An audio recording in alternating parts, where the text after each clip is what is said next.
Hi, everybody. I'm Mackenzie. Welcome to Unfiltered Legends. In each episode, John the Legend Boker talks to pool and spa people, professionals, service techs, pool owners about their experiences. The ups, the downs, the funny, and the sad.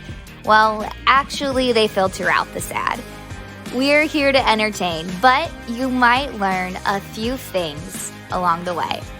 In today's episode, we meet two athletes who use their time in the pool as a springboard to multiple state titles, international success, and a professional career down under. Find out what happens when Nicole Voss and Jennifer Chrisman Coffey end their athletic careers and come back home. Sometimes your biggest impact on swimming happens outside of the pool. Well, he said he beat diabetes once. How do you beat diabetes? Legend. Today, we're talking about Olympic dreams, swim lessons at 50, and the triple Lindy. Is this back to school? It's just another episode of Unfiltered Legends. He lost all his money because he picked up a hitchhiker after Vietnam. I'm upstairs by myself in a closet. Just got more awkward. The least popular podcast ever. That is a rough start. I can see Jennison Pool. We got everyone. I can hear everyone. So we're going to start. Do you need this as a prop or no? Do you even need Whatever this works for you. Johnny, get that, please. So, Jen, we are going to start with you. I apologize for John.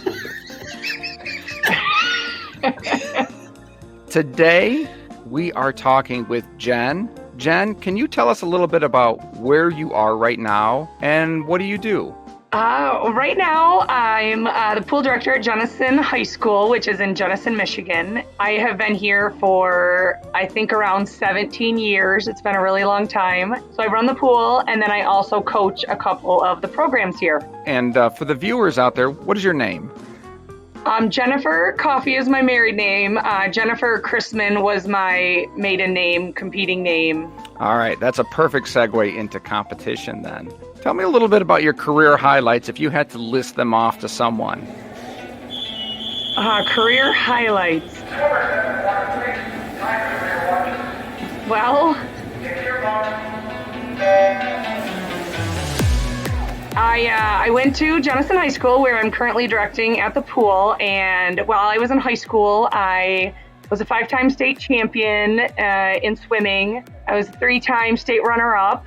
I only lost 4 races my whole high school career. I was the swimmer of the year a couple times. I also was first team All-State in water polo in Michigan all 4 years. I was player of the year a couple times. So that's about it for high school. I had most of the school records in swimming, but they're slowly starting to come down now. So that's a good thing 20 years later. Because of steroids. We'll get into that later. They have these new fancy suits that help a lot too. We did not have those in the 90s. I then went on to Michigan. I was on scholarship to swim there. I knew I had wanted to go there like the whole time through. My parents were Michigan State fans, so that was interesting. But I went to Michigan, I swam all 4 years, and then swimming kind of ends in March at NC2As, and then I would join their club polo team in the spring for a couple months just because I liked it and my coach encouraged me to do it, which was awesome. My senior year, Michigan water polo actually went varsity for the girls for the very first time. So I was on team 1, and then I was supposed to graduate, and they said, why don't you come back and play a 5th year, because you can play a 5th year of a different sport. So I was supposed to graduate in 4, but I stayed a 5th year to play just water polo, which was fantastic. So my 4th year swimming, my senior year, I went to NC2As, and I didn't do as well as I had wanted there. It wasn't a great way to end.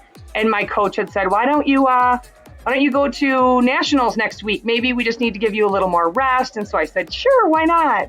So I go to nationals in Texas. And from there, I made the national team, which wasn't part of the plan because I was supposed to start playing water polo. So I had to go back to Ann Arbor and start swimming all summer to swim in China in Beijing that August.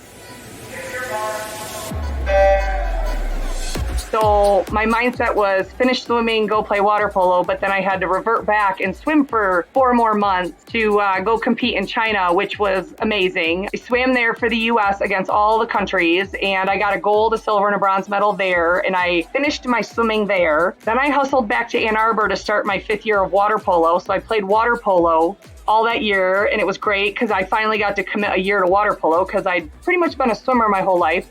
So we made the Final Four. I actually scored the winning goal to go to USC, and my dad said to me, that shot cost us a couple grand because now they had to go to USC like the next weekend to watch. So he was like, of course he was kidding, but seriously, they had to get flights and tickets and everything for the next weekend. So anyway, we went to USC. We ended up getting fourth there. It was a Final Four NC2A format tournament, so we got fourth. That wasn't great, but I was All-American in swimming at Michigan, and I was also All-American for the year I played at Michigan in water polo.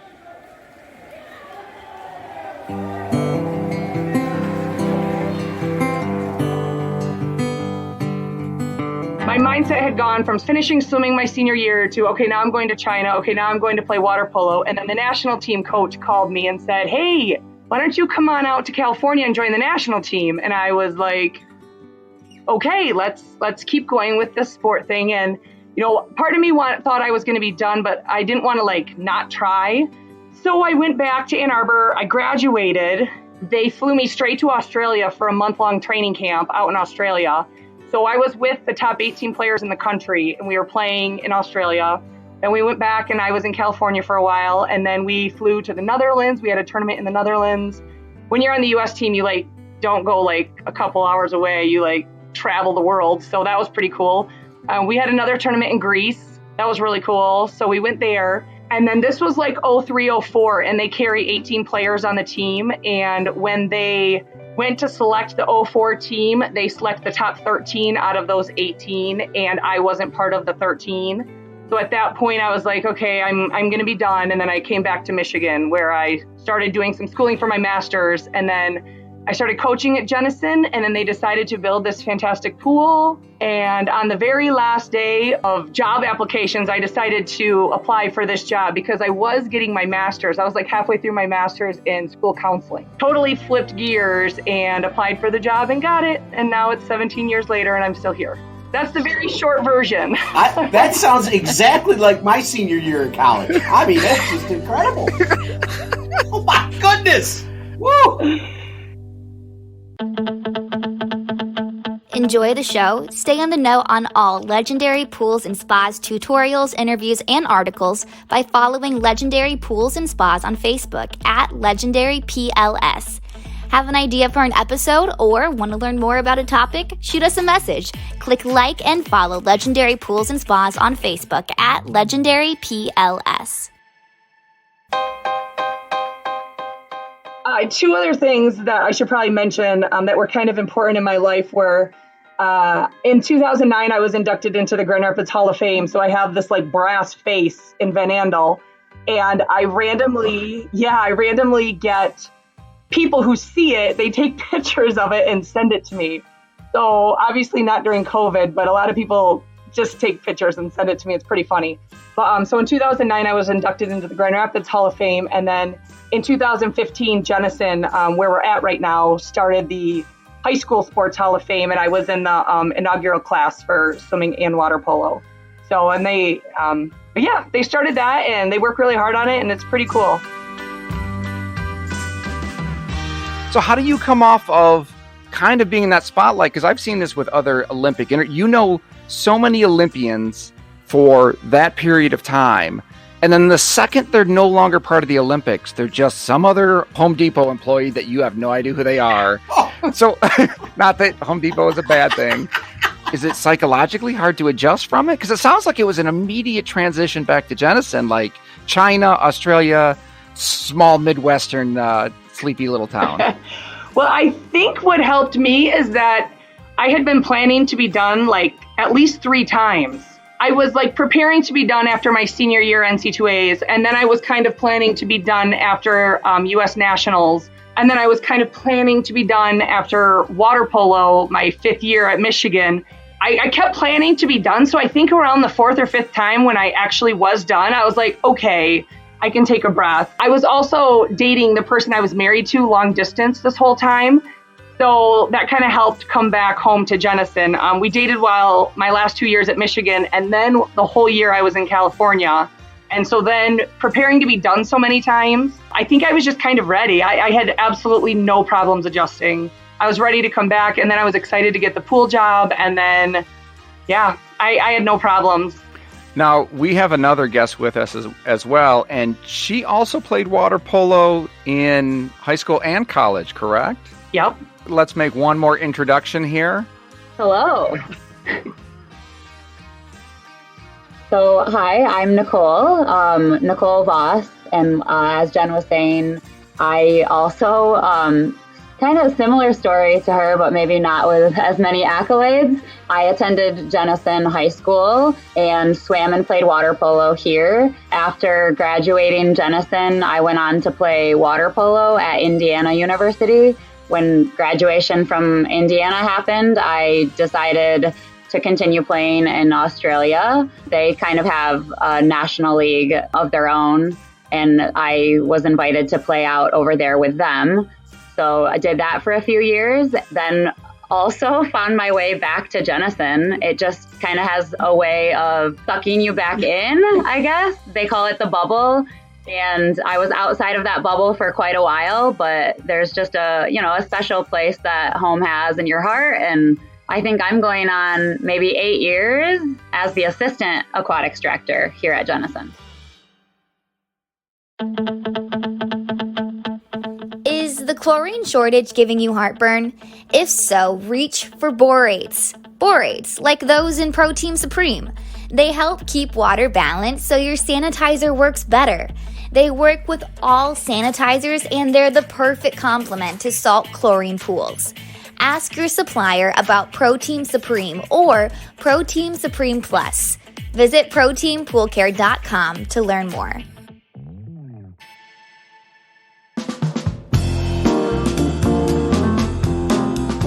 What's the commitment you have to make as an athlete at a Big Ten school, Indiana, Michigan, to be on that team? What's the regimen? Are you getting up at 4 a.m. every day? And you're not jogging, are you? You don't want to see swimmers jog. It does happen, but it's not too pretty. I mean, there's definitely a level of commitment. There are different hours that we're allowed to practice per week, depending on what part of the season we're in.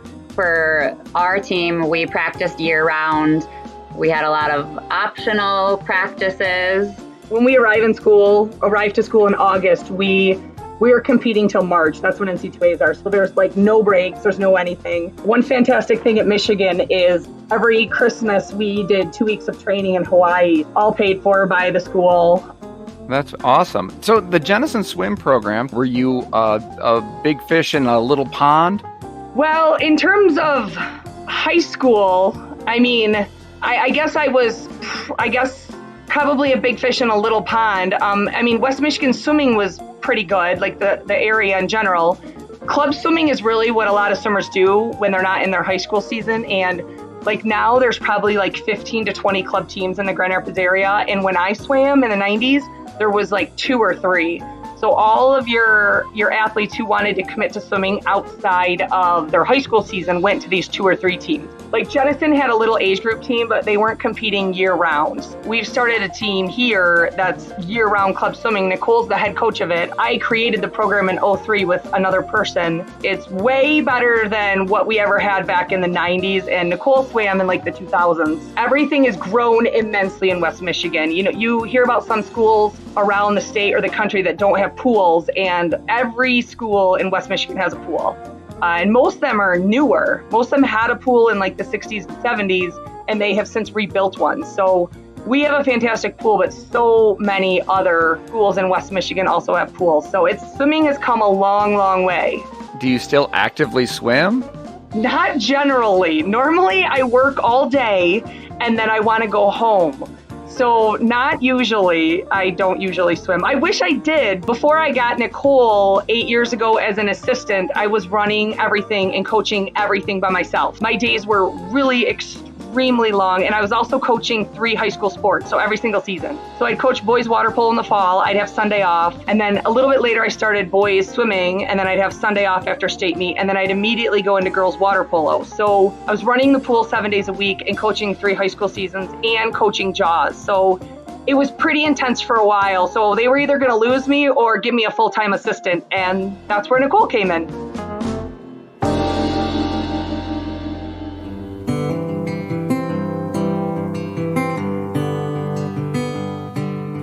Now, when you talk about JAWS, JAWS is a youth swimming program, and the letters stand for something that I can't remember. Yeah, JAWS, we were trying to come up with fun acronyms when we created the team, but Jenison Area Wildcat Swimming. So yeah, it's a club team. And like I said, there's like 15 to 20 other club teams right in the Grand Rapids area. But like last winter or our last season that we had before COVID, and Nicole could tell you more about this, we got first place in the age group like championships out of all of West Michigan. And that was pretty fantastic because we are not one of the bigger school districts. We're coming a long way here, but it's a lot of work.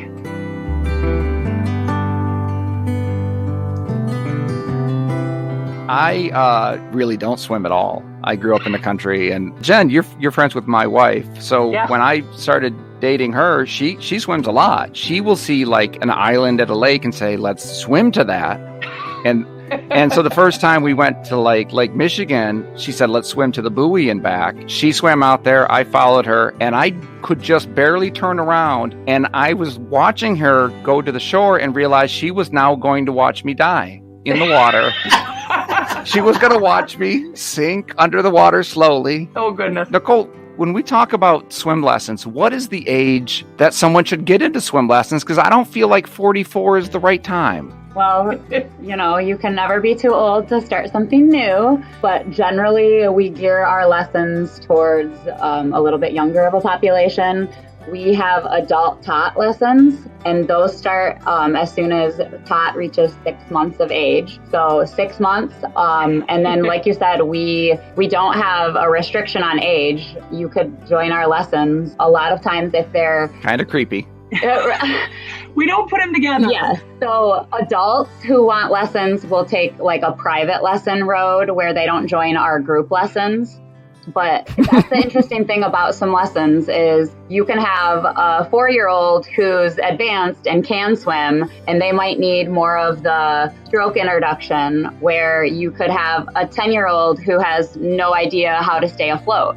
So it is interesting when creating our classes because the age isn't the only factor in placing them in the right class. We can do lessons for everyone.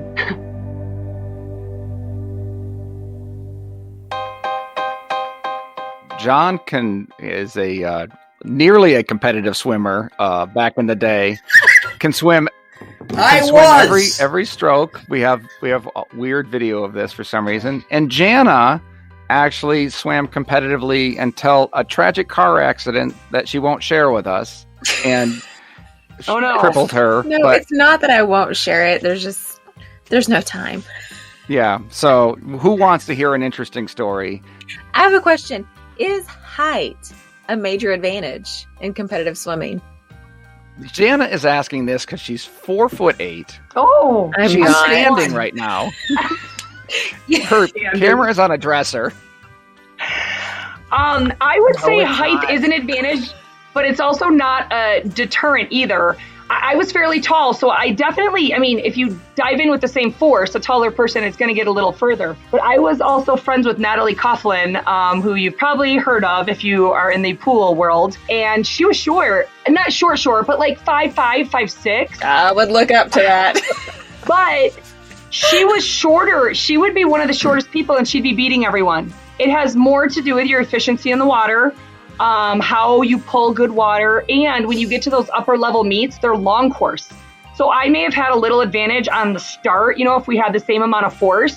But once you get in the water, it is completely your training, your work ethic, your efficiency, those kinds of things. So yeah, it helps a little on your start and your turn, but when you get to the upper level, you're swimming in a 50-meter pool. So you have less turns. You always only have one start. So yeah, it does help a little, but it is definitely not going to stop a motivated, hardworking, talented, efficient swimmer. So what you're saying is us short people just have to work harder. I'm saying there's a chance. All right, Bereza. Now I'm going to tell the story because you laugh at me because, I know I'm a little fluffy now and I float better than I swim. But back in the day, I was 6 months old. My mother, deathly afraid of water. And she saw this thing at the Y that you should take your baby and throw it in the pool at 6 months old. Then you just bob up and down, and then they hold you or whatever they did. That's what happened to me at 6 months old. And then as I got older, when I was in elementary school, I guess, I took all of the swim classes throughout that they offered at the high school. And I did all of those things. By the time I was probably 10, I had completed all the classes they had. There was no more to take. So I started diving because that was the only thing left I could do.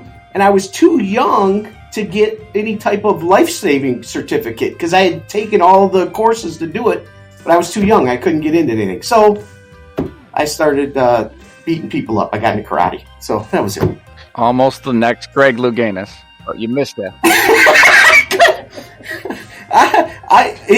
And then, I went to Ferris State and majored in underwater basket weaving. So, it followed me all through my life. Again, we have another 5-year college student, so we followed a similar path.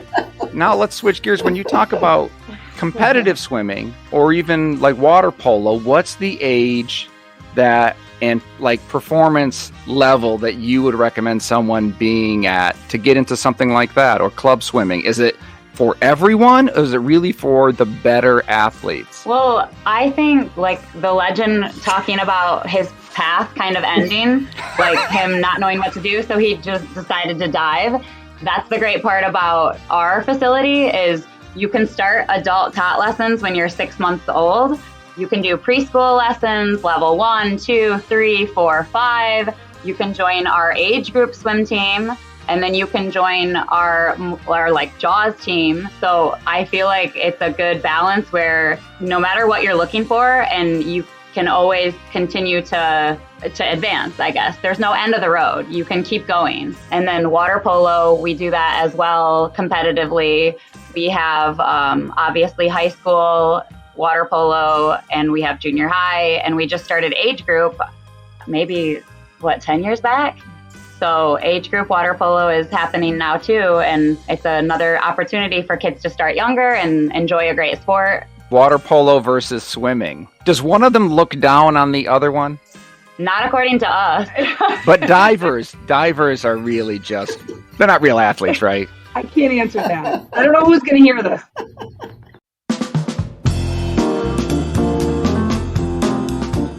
I do have a question though, because both you guys, you played your sports at such a high level. How many injuries did you have over your careers, or did you? Are swimmers more prone to injury than, like water polo? Obviously, you're taking a lot of, balls thrown at your head. I get that one, but I was thinking elbows. Well, for swimmers, there's a lot of overuse injuries, a lot, especially when for COVID, when we didn't swim for months and months. When we actually got kids back in the pool, we started really slow. If you just jump them back in and go really hard or jump back to where they were, you're definitely going to have injuries. So the overuse injury, if you're swimming freestyle lap after lap after lap after lap, a lot of the injuries we see are overuse injuries. There's strokes like breaststroke, where sometimes you get knee injuries. For the most part, if you do it right and you do a lot of stretching and you do dry land and you do exercises, you can prevent a lot of that. I did have some shoulder rotator cuff injuries, but I was also 6 feet tall in 6th grade. So I grew so fast. So I was super tall and my shoulders got a little loose for a while. So, I went to some therapy and then I was fine. And then I avoided injuries. In terms of water polo, anything can happen. She got bloody noses all the time in high school. Elbows, kicking everywhere, punching everywhere. It's the best sport. It's so fun. It's great. It's you can get your aggression out, and what the officials don't see, they don't see. There's 12 players in the pool and 2 officials. It's just a fantastic sport. They have some of those cameras at the Olympics now underwater, and it's pretty intense. There's injuries in all sports, but there's also a lot of ways to prevent them. It just depends on the program you're in or, your coaches and stuff. You talked about the swimsuits being an advantage now, and I know that's kind of gone through a progression where they were like super suits that kept you buoyant, and they banned those. But what are the other advancements in swimming? Is it just better coaching now? It's kind of a lot of everything. It used to be back in the day, yards and yards and yards and yards and yards, and you couldn't get better unless you were swimming 10 workouts a week. Now, a lot of the training is going more toward quality over quantity, and everything you're doing is having a purpose. But the suits, they did get rid of the buoyant ones that were out there for a few years. They actually came out right after I stopped. I was kind of bummed. The suits now have a compression factor, and I don't know if they've completely eliminated all of the buoyancy out of them or if it's got to be a certain level. So they're really hard to get into. You've got to plan like 20 minutes to get into them. You're wet, you're trying to put on a suit. It's no good. FINA comes out with what suits are legal. But one good thing they did for USA Swimming is what it's called, is that 12 and unders aren't allowed to wear these suits anymore at all. One of the main reasons was it's a financial thing. These suits for females cost $300 to $400 and you can wear them 6 to 8 times.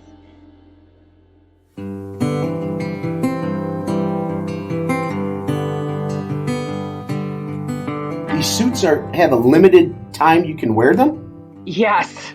Yeah, like 6 to 8 times. So your 10-year-old, if they could afford it, were wearing a $400 suit, the top of the line one because they could afford it.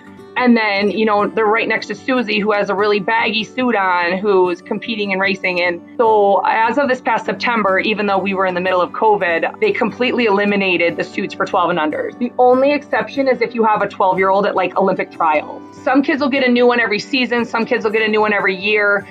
Then they're no good. They like absorb the water and make it worse. So I don't know all of the details, but they're very expensive and they have a shelf life. These are like your barbecue t-shirts, Johnny, for the same reason. I just cut the sleeves off of those and then I'm good. Well, I mean, those expensive suits, it kind of reminds me of a lot of the sports here in the South are what we call pay to play. If you've got money, you can win if you can afford to buy the better stuff. Mm-hmm. So you're absolutely buying time when you wear these suits. You will absolutely drop time. Yeah.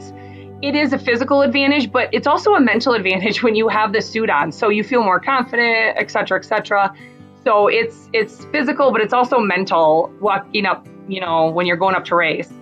Now, do you find that the better swimmers started early, or can you jump into it at age 10 and is that too late? It's not too late. One of my good friends at Michigan went to the Olympics for the U.S. and she started at 12. We see it all the time. Veteran swimmers that come year after year after year that end up being very quick by the time they graduate. But we've also had kids join the team in high school, maybe sophomore, junior year, and they end up graduating and swimming just as fast as some of those kids who've been swimming for years and years. So we actually just call our swim lessons Jennison swim lessons. They are based off of the American Red Cross, but over the years, we've kind of tweaked them to be what we see fit. So we call them Jennison swim lessons. So how does a child graduate from one level to the next? What do they need to accomplish? So in order to move from one level to the next, a swimmer must pass their current level. They pass their current level by completing all of the required skills on that level's report card. Preschool, level 1, level 2, level 3, level 4, and level 5. And to move from one to the next, you have to pass all of the skills on that level's report card. Every level has different skills on their report card. Obviously, as you go higher up the levels, the skills start to become a little bit more challenging. A lot of the distances become longer and the durations become longer. So all the report cards have different skills depending on that level. The report cards have a bunch of generic skills that they have to pass. For example, like entering the water, exiting the water, blowing bubbles, doing bobs, doing floats. So those are kind of like some of the generic skills. Again, they differ depending on what level you're in. And then every report card also has exit skills that you have to be able to complete before you can move on to the next level. The exit skills are usually some of the generic skills strung together. For example, entering the water, traveling 5 yards, and doing 3 bobs, and then exiting the water. And also on top of that, which is a really important part of the class, we have a safety skill or multiple safety skills that they have to pass in order to move on to that next level as well. For our lessons at Jennison, every 4th day of class is always the safety day. And that's the day where we focus most of the class on different safety day topics. Depending on your level, you're going to be learning something a little bit different. How to call for help. Don't just pack it, wear your jacket, recognizing a lifeguard, rules for large bodies of water, lots of different safety things that we go over depending on the level that you're in. Our safety day is the only mandatory class. The swimmers must be present at that class in order to be eligible to pass on to the next level. If they sign up for a set of swim lessons and they can't make it to one of the class sessions or something, it's not a huge deal. They can still do all of their skills and pass.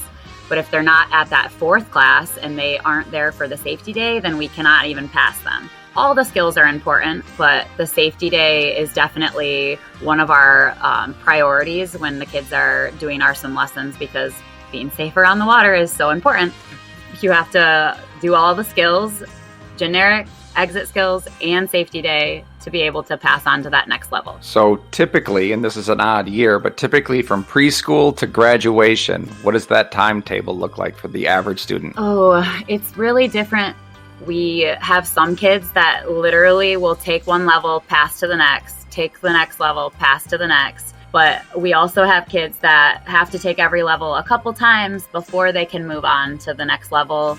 So that is a tricky question because it's all different.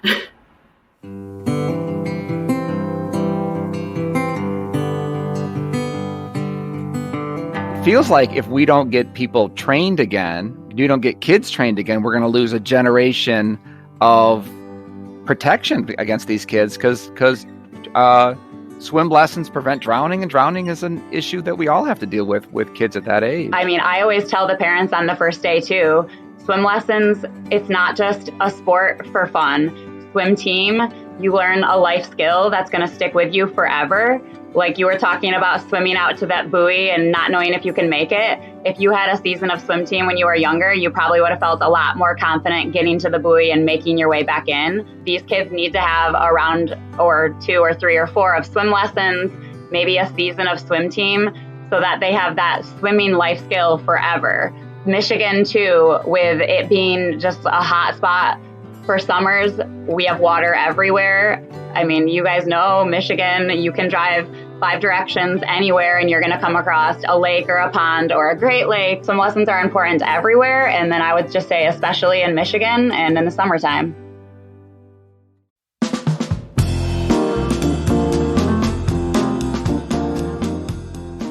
When you guys swim at different pools, do you know when it's good water and bad water? Do you have a sense of it? We have a pool maintenance guy that is on top of the chemicals multiple times a day, and our maintenance crew is trained on that. But we can walk into a pool and absolutely tell if it's not only if it's maintained well, because you can have someone who fully understands how to keep the chemicals in balance, but we have a horrible rule here that everyone hates, but it keeps our water crystal clear. We make them shower and they call us names under their breath, and they hate us, and we have to remind them every day of the year, but we make them shower, and our pool is so much better because of it. When I give my high school boys a bathroom break, I literally say to them, got a 5-minute bathroom break in the locker room.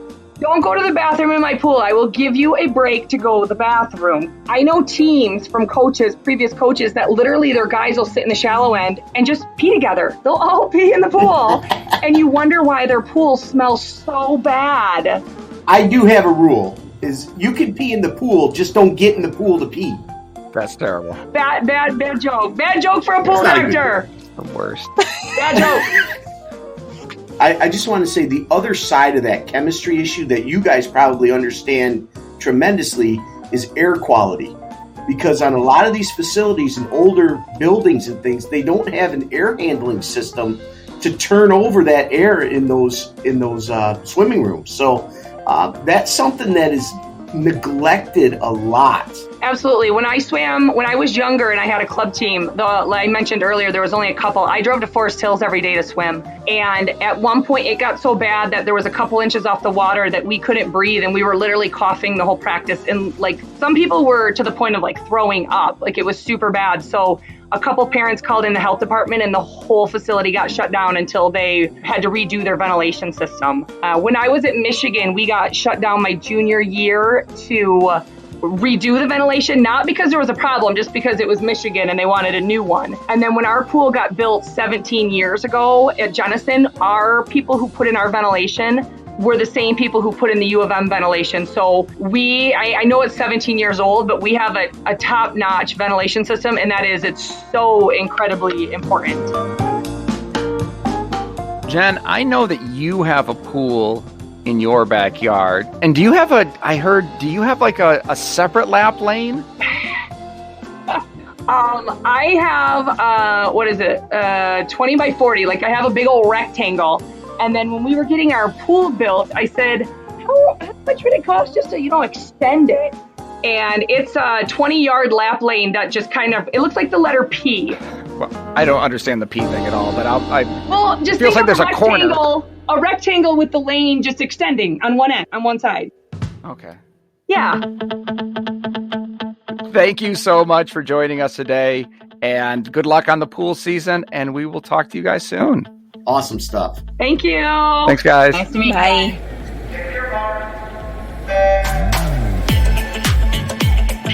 Unfiltered Legends is recorded using Squadcast and Zencaster. Our show is hosted by Podbean, edited on Adobe Premiere Pro with licensed music from Soundstripe. How do you like the show? We want to hear from you. Contact us at legend@havilandusa.com or leave us a message, 616-365-9515. Unfiltered Legends is brought to you by Haviland Pool & Spa. Creative pool chemistry since 1968.